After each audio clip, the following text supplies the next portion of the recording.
Vous ne l'auriez jamais cru si vous n'aviez pas été au cimetière lorsque cela s'est produit. Lorsque le premier point pourri a percé la couche arable, vous et les autres personnes présentes aux funérailles auxquelles vous assistiez avez commencé à chercher des caméras. Cela doit être une farce, pensiez-vous. Mais ensuite, d'autres sont apparus, et les morts sortirent de terre tout autour de vous. Lorsque le prêtre a poussé un cri, vous vous êtes retourné pour voir votre oncle mort, le mordre et le tirer dans sa propre tombe fraîchement creusée. À ce moment-là, vous avez réalisé que les morts étaient réellement ressuscités. Bonsoir les amis, c'est Garagna Joueur. On se retrouve ce soir pour un unboxing d'une petite extension pour le jeu Final Girl. C'est l'extension Terror from the Grave. Donc pour rappel, Final Girl est un jeu purement solo pour 14 ans et plus et des parties d'environ 20 à 60 minutes. C'est un jeu qui est édité par Van Ryder Games et localisé en France par Don't Panic Games. En revanche, cette extension n'a pas encore été localisée en français. Don't Panic, à ma connaissance, n'a pour l'instant localisé que la saison 1, pas la saison 2 et pas les petites extensions non plus. Donc celle-ci, c'est purement Van Ryder. Donc l'extension en question va apporter j'allais dire un tueur, mais c'est pas un tueur, c'est des tueurs, puisqu'il s'agira de zombies qui vont en fait remplacer le tueur de n'importe quel long métrage, hein. On va pouvoir prendre n'importe quel lieu de n'importe quel long métrage et y mettre des zombies. On va pouvoir jouer des zombies par exemple dans l'espace, dans un parc d'attractions, euh, en Antarctique, je me rappelle plus les scénarios qu'il y a, mais il y en a vraiment beaucoup. Il y a la force de ce jeu, c'est vraiment la combinaison des assassins, des lieux et des survivantes. Ça nous fait un panel de rejouabilité qui est vraiment, vraiment, vraiment très large. On va tout de suite commencer le petit unboxing. Donc au niveau de la boîte, hein, c'est une boîte toute simple, hein, avec une petite main de zombie en façade. Et au recto, vous avez un petit pitch, c'est principalement le pitch que vous avez eu en entrée. On retrouve un petit livret de règles recto verso. Donc on va avoir le petit pitch de présentation, les composants du jeu, le setup additionnel, donc comment mettre en place l'extension à intégrer dans nos parties, comment gagner, tout bêtement, il faut éliminer tous les zombies. Comment perdre, donc soit on doit rajouter une troisième horde, donc les hordes en fait vont se créer, quand on aura 3 zombies, ça créera une horde. Si on en a 3, ça passe encore, si on doit en rajouter une quatrième, on a perdu. Ou bien évidemment, si on se fait tuer aussi. Perdre dans ce jeu, c'est relativement facile. Ici, la description des zombies, donc pour comment les faire spawner, comment les déplacer, comment ils les attaquent. La partie sur les hordes, hein, donc la création de la horde et puis les règles pour la horde. Au dos, on va avoir la suite de l'extension, à savoir des règles spéciales sur les véhicules. Donc dans chaque lieu, vous avez un véhicule spécifique, hein, sur les scénarios de base, on va dire. Et ben, vous allez avoir dans cette extension des cartes qui vont remplacer la mécanique habituelle dans ces scénarios de ces véhicules. Ils vont être des cartes actions en fait, hein, comme les cartes qu'on a pour faire les actions dans le jeu, faire les actions à notre survivante. Et vous allez retrouver ici les cartes véhicules pour chaque scénario, avec chaque véhicule. Donc par exemple, le camp Apitrel, c'est un bateau. Vous avez le descriptif du fonctionnement du jeu, de la carte action. Le Creech Manor, pardon, c'est un hélicoptère, et ainsi de suite. Et vous avez principalement saison 1 là, et saison 2 ici. Donc un petit feuillet rapide, hein, il n'y a rien de très compliqué. On va retrouver 2 petites cartes qui vont former la piste pour le suivi de l'assassin. Donc vous allez retrouver le niveau d'horreur de départ, donc il y a 4 ici, les actions des zombies, l'augmentation ici de la Bloodlust avec le nombre d'attaques, de déplacements. Ici vous aurez une petite colonne en plus qui en fait sur une apparition d'une carte terreur spécifique va vous faire spawner des zombies et vous aurez, suivant le niveau, le nombre de zombies à faire spawner. Tac.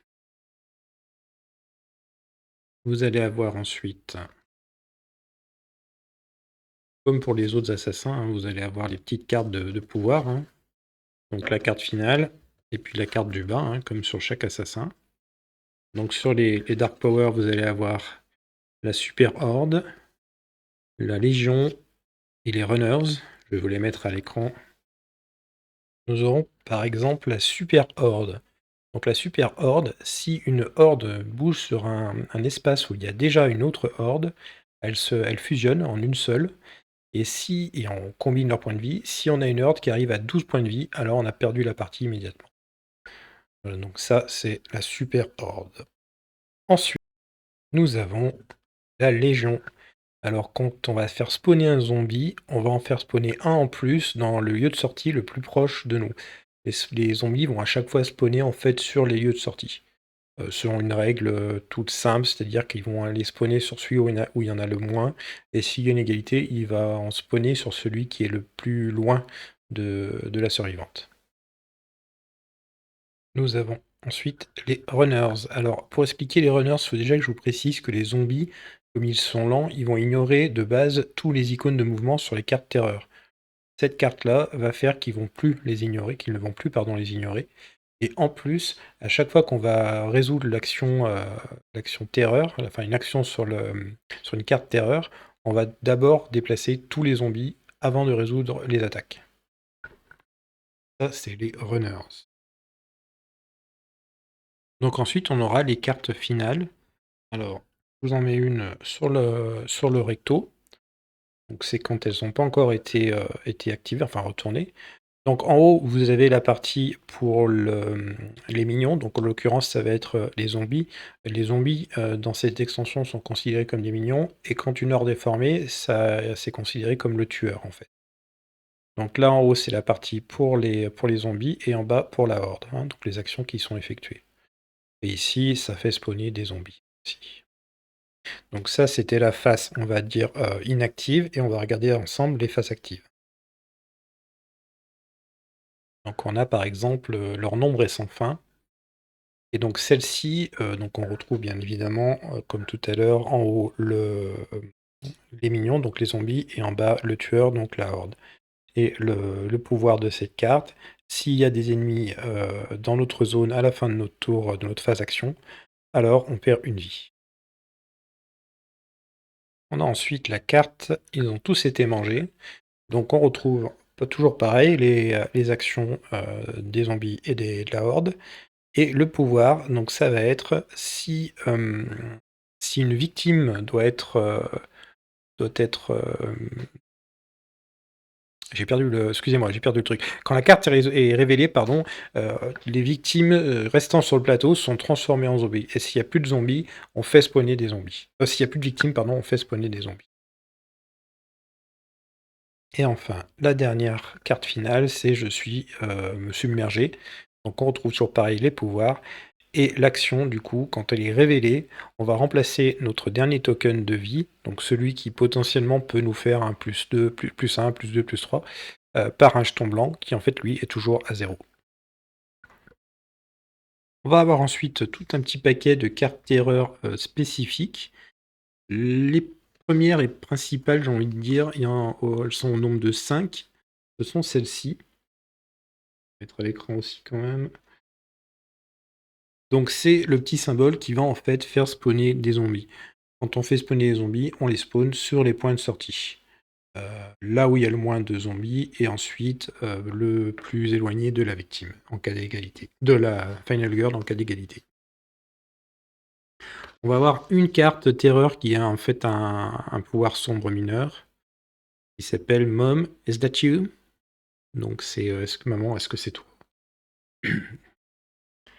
Et donc celle-ci, si une victime doit paniquer, à la place, elle va se déplacer vers l'ennemi le plus proche. Elle pense que c'est sa mère potentiellement, et du coup elle va la rejoindre. Et ensuite, s'il y a 3 zombies, qu'est-ce que je dis? Ah oui, c'est ça, quand 3 zombies ou qu'une horde ont été tués, on peut défausser cette carte, hein. On va placer en fait les petits tokens sur la carte quand on en a 3, donc soit 3 zombies, soit une horde qui est composée au minimum de 3 zombies. On défausse la carte. Et enfin, on en a des beaucoup plus classiques. Alors, comment elles s'intitulent? Ils arrivent pour vous prendre. Il n'y a plus de place en enfer. Il y a des morts de partout. N'oubliez pas de frapper 2 fois. Je suis de la viande pour sandwich à zombie. Et je suis encerclé. Donc ça, c'est les petites cartes terreur que l'on a en plus. Donc on a un bon petit paquet. Hein. On va retrouver après ça 3 petites planches de tokens qui sont sensiblement les mêmes, qui vont en fait contenir les zombies, 3 jetons horde, puisque je vous rappelle que si on en a 3 et qu'une quatrième doit être mise en place, on a perdu, et puis les points de vie. Vous avez aussi les petits tokens qui correspondent aux véhicules. Je vais vous mettre une des plaques à l'écran.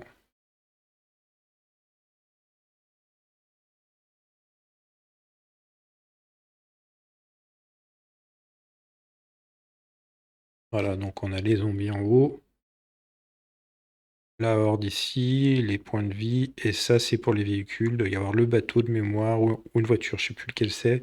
Je crois que ça c'est l'hélicoptère, donc c'est les petits tokens qui vont servir pour les véhicules.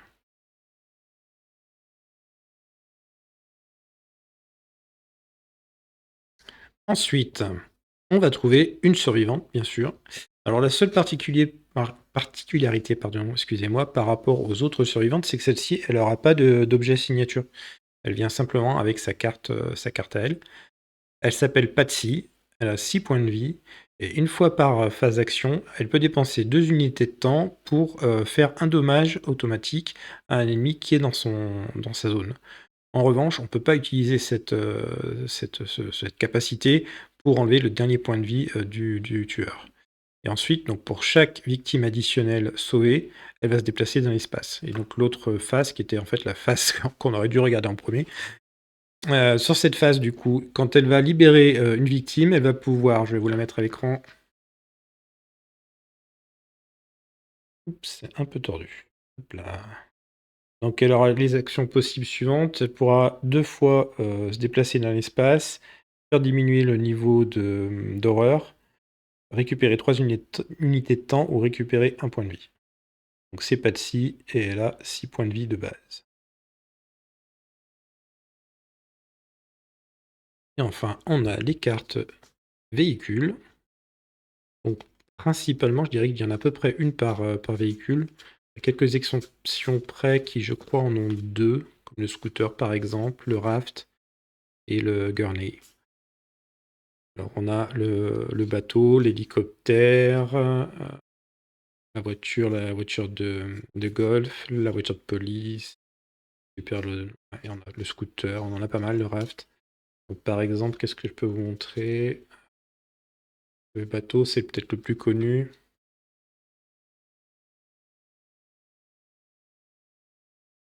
Voilà.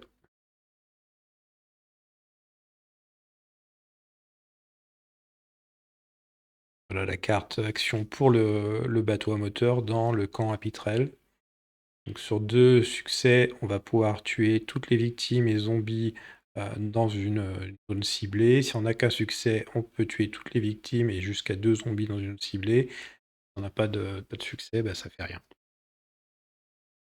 Donc voilà, tout un tas de cartes action pour chaque véhicule dans le scénario qu'on aura choisi.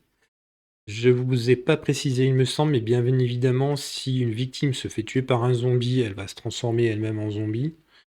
Si une victime se fait tuer par une horde, elle va rajouter 1 point de vie à la horde. Voilà, donc c'était Terror from the Grave, une mini-extension vignette en VO pour le jeu Final Girl, édité par Von Rider Games et localisé pour la saison 1 en France par Don't Panic Games.